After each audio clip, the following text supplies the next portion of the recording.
बज गया बिगुल, बिछ गई चुनावी बिसात। किसकी जमानत होगी जब्त, किसके सर पर सजेगा मुख्यमंत्री का ताज। बिहार विधानसभा चुनाव 2020 का महासंग्राम देखिए सी न्यूज भारत के साथ। नमस्कार, आप देख रहे हैं सी न्यूज भारत। मैं आपके साथ आकांक्षा यादव। रुक करेंगे खबर की तरफ। बिहार विधानसभा चुनाव में अपनी मजबूत जीत हासिल करने के लिए बीजेपी ने अपनी पूरी ताकत झोंक दी है। इसी को लेकर भाजपा के राष्ट्रीय अध्यक्ष जेपी नड्डा चकिया पहुंचे और एक सभा में बतौर मुख्य अतिथि के रूप में शामिल हुए। साथ ही बीजेपी के राष्ट्रीय उपाध्यक्ष राधा मोहन सिंह और बिहार प्रदेश अध्यक्ष संजय जायसवाल भी मंच पर मौजूद थे। जहां इन दोनों ने जेपी नड्डा का स्वागत किया, वहीं जनता को संबोधित करते हुए सबसे पहले जेपी नड्डा ने एनडीए प्रत्याशियों को जिताने के लिए जनता से अपील की।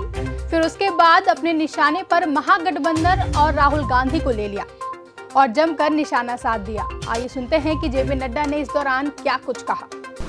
आपको बता दें कि जहां इस कार्यक्रम का आयोजन किया गया था, वहां से बीजेपी प्रत्याशी के रूप में पीपरा के विधायक सह प्रत्याशी श्याम बाबू यादव हैं, जिन्होंने अपने भाषण में पीपरा और मेहसी के इतिहास से जेपी नड्डा को अवगत कराया।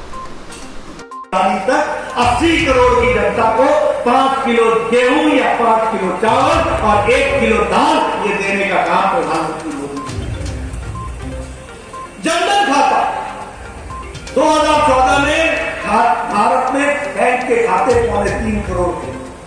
आज भारत में 44 करोड़ 44 लाख खाते खुले हैं।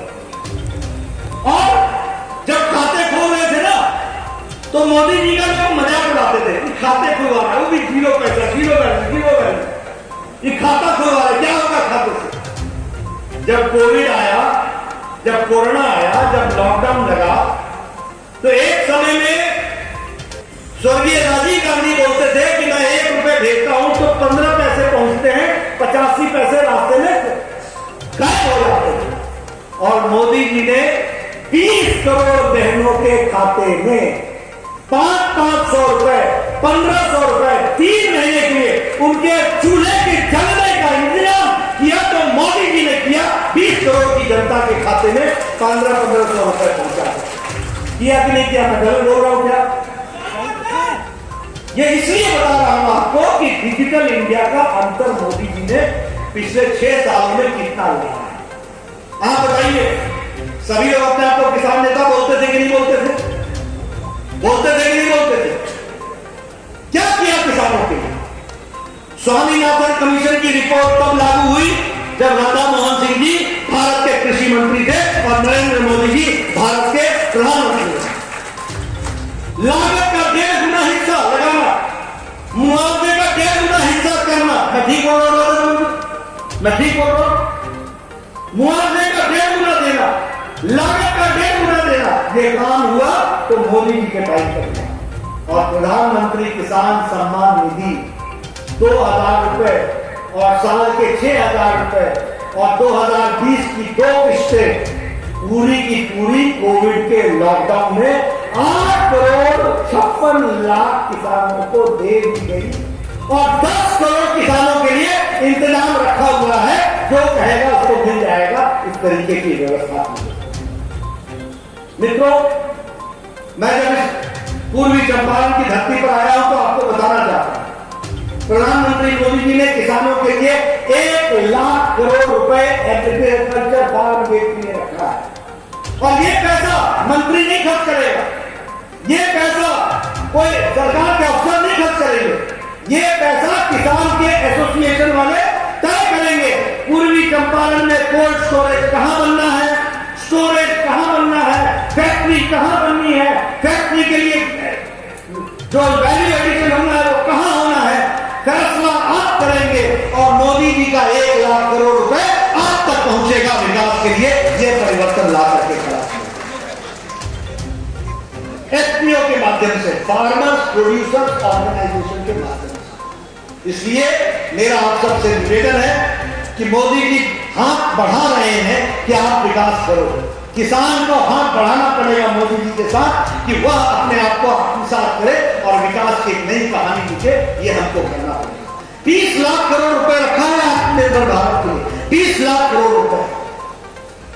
आजकल मुझे सुनने को को मिल रहा है। ये पिताजी के छोटे बेटे साहब बोलने लगे आजकल कि मैं इतने लोगों को नौकरी दूंगा। अरे आपके पिताजी और माताजी के टाइम पर बिहार का बजट 2 लाख करोड़ था, नहीं 22,000 करोड़ था, और आज नीतीश कुमार जी के समय में 2,12,000 करोड़ साल का है। ये हमको समझना चाहिए। किसकी बात कर रहे हो, क्या बात कर रहे हो? अब अगर उजाला योजना की बात नहीं करो तो आपको मालूम होगा कि यही बिजली के बारे में मेरा तो बचपन यहां गुजरा है। आप बताइए शाम होते होते अंधेरा हो जाता था। आप बताइए गांव में बिजली नहीं होती थी कि नहीं होती? और बिजली अगर होती भी थी तो दिन में अगर 1 घंटे के लिए आ गए तो क्या कहते थे? आ गई आ गई आ गई। और जब तक आ गई आ गई आ गई बोलते थे तब तक बोलते गई गई गई। हाँ बताओ आपको अलग से किसानों को अलग से बिजली मिल रही है कि नहीं? अलग से फीडर है कि नहीं है? और गांव के लिए अलग से है कि नहीं है? जगह चौल है कि नहीं है? ये है बर्फ, ये है लालू राज का लालटेन राज, और ये है मोदी जी का और नीतीश का एलईडी राज। इसको हमको समझना चाहिए, इसको हमको ध्यान रखना चाहिए। अब अगर उजाला योजना की बात करें तो एलईडी बल्ब सारे देश में 36 करोड़ 65 लाख बल्ब मुफ्त में बांटे गए, और बिहार में 1 करोड़ 85 लाख एलईडी बल्ब मुफ्त में बांटे गए। अगर मैं बात करूं सौभाग्य योजना की तो 18,000 गांव में बिजली पहुंचाई है, और सारे देश में 22 करोड़ लोगों को बिजली दी गई है। इसमें 32,59,000 बिहार में लोगों को घरों में बिजली दी गई। यह है बदलता बिहार। आप बताइए लालटेन रात से एलईडी रात तक जाना है कि नहीं जाना है? जाना है कि नहीं जाना है? लूट रात से कानून रात तक जाना है कि नहीं जाना है? बाहुबली से विकास बल तक जाना है कि नहीं जाना है?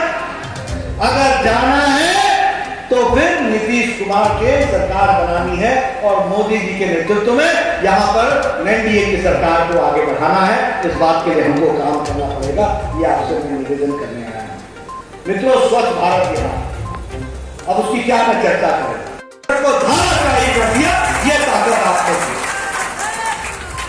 मित्रों, आजकल चिदम्बरम बोल रहे हैं कि मैं धारा 370 को वापस लाऊंगा। ये देशभक्त है भैया, एक से एक नमूने, एक से। अब देखिए कोविड की तारीफ सारी दुनिया में भारत की प्रधानमंत्री की सारी दुनिया कर रही है। वर्ल्ड हेल्थ ऑर्गेनाइजेशन का जो डायरेक्टर जनरल है डॉक्टर टेड्रोस, वो कहता है कि मोदी जी ने कोविड को बहुत अच्छे से संभाला। संयुक्त राष्ट्र का सेक्रेटरी जनरल कहता है कि भारत ने आत्मनिर्भर पैकेज देकर के भारत को बचाने का काम किया, गरीब कल्याण पैकेज देकर के भारत को बचाने का काम किया, और हमारे राहुल गांधी पाकिस्तान की डबली बजा रहे हैं। क्या है? शशि थरूर एक से नग है, एक से पाकिस्तान के मन पर भारत की निंदा करते हैं, और पाकिस्तान के मन पर जाकर के बोलते हैं कि पाकिस्तान अच्छा काम कर रहा है। यह है हमारी इंडियन नेशनल कांग्रेस, भारतीय राष्ट्रीय कांग्रेस, जो देश के बारे में पाकिस्तान के मंच पर जाकर के बोलते हैं। धारा 370 समाप्त हो गई। पाकिस्तान ने इसके खिलाफ यूएन में सिक्योरिटी काउंसिल के सामने अपनी अर्जी लगाई। अर्जी लगाने में दलील जो उठाई वो राहुल गांधी के स्टेटमेंट को उठाई। यह है भारत के राष्ट्रपिता, यह है भारत की चिंता करने वाले। और ये जो आपका जो ये गठबंधन बना है ना आजकल, ये भी बड़ा जोरदार है, बहुत। एक तरफ वो है माले, टुकड़ा टुकड़ा गए, है कि नहीं है? मैं गलत नहीं बोल रहा भाई, विध्वंसकारी है कि नहीं है? समाज को बांटने वाले है कि नहीं है? और दूसरी तरफ है राजद। ये कौन है राजद वाले? जो पिता की तस्वीर को पोस्टर से हटा दे। ये कौन है? आप शहाबुद्दीन को भूल गए क्या? याद है कि नहीं? ये वही था ना जिसने 2 भाइयों को तेजाब में जला दिया था। ये वही क्रम है, जब तक लालू मुख्यमंत्री रहा तब तक शहाबुद्दीन दंडनाता रहा। और ये सच्चाई है कि नहीं है कि जिस दिन नीतीश कुमार भारत के बिहार के मुख्यमंत्री बने उस दिन शहाबुद्दीन जेल के पीछे हो गया। ये सच्चाई है कि नहीं है कि 5 बजे के बाद और 6 बजे के बाद आप मोती का हरी बाजार नहीं घूम सकते? ये सच्चाई है कि नहीं है? ये सच्चाई है कि नहीं है कि कोई डॉक्टर पता नहीं शाम को वापस आएगा कि नहीं आएगा? ये सच्चाई है कि नहीं कि अपहरण उद्योग बन चुका था? मित्रों, ये चुनाव कोई राधा मोहन का चुनाव नहीं है, संजय जायसवाल का चुनाव नहीं है, ये हमारे विधायकों के प्रत्याशी का चुनाव नहीं है, ये बिहार को उजाले की ओर ले जाने वाला, ये अंधकार में धकेलने वाला चुनाव है। इसको आपको तय करना पड़ेगा।